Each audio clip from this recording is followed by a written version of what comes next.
Dear students, today we'll talk about an interesting form of poetry, that is dramatic monologue.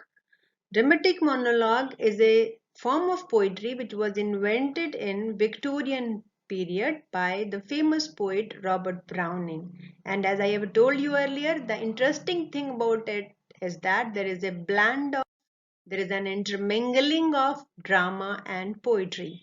It is poetry because it is written in verse. And how it is dramatic? The first thing is that there is a speaker who is giving a speech, who is talking to someone. So means a speaker is there, a character is there, but it is not a poem. So poet himself is not speaking. The poet takes on the voice of a fictional character. For example, there is one poem in your syllabus, Rabi Ben Ezra. In this very poem, Robert Browning is not directly addressing the reader. He is speaking to the reader through Rabi. Means Rabi is working as the mouthpiece of the poet in this very poem. The second important thing about the dramatic monologue is that there is a listener, but that listener is silent. Means he or she never interrupts the speaker throughout the course of his speech.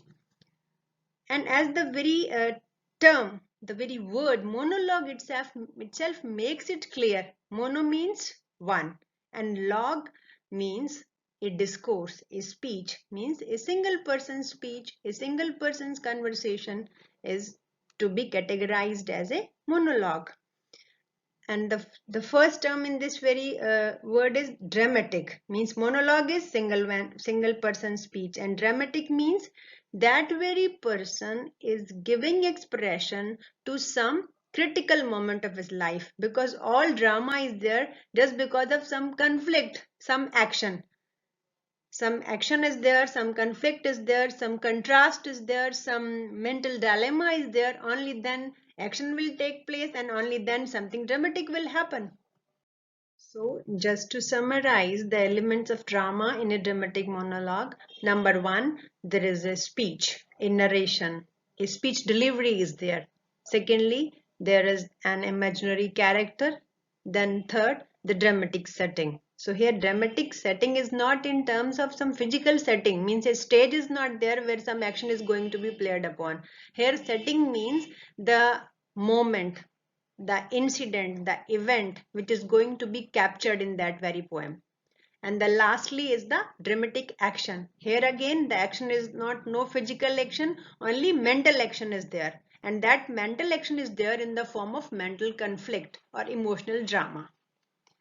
Now one question pricks into the mind that when we go for watching a drama, when we go to theater or when we go for a movie, sometimes we have certain scenes when a single speaker just speaks about his own fears, doubts or worries, or sometimes about his happiness. Well, he is just speaking to himself only.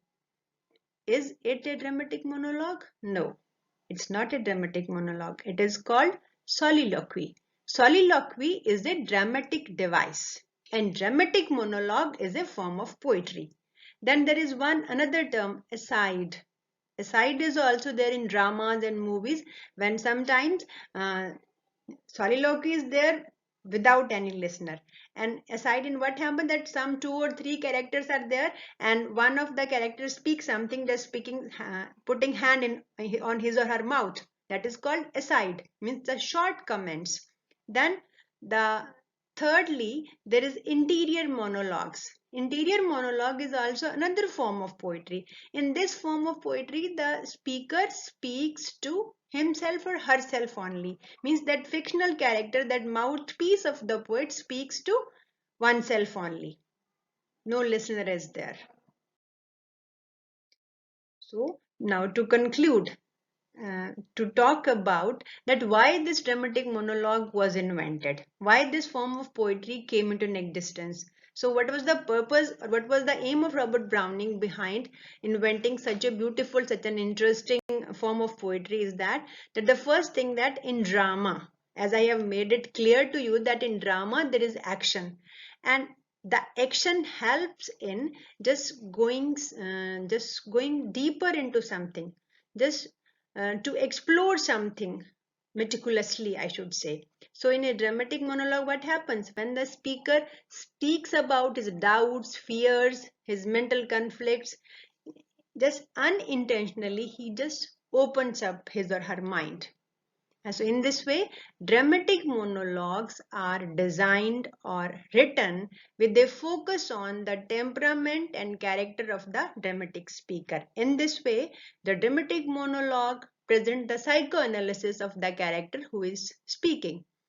That's why Robert Browning's dramatic monologues are called to be the soul studies, because they make the reader peep into the soul, into the mind of the character.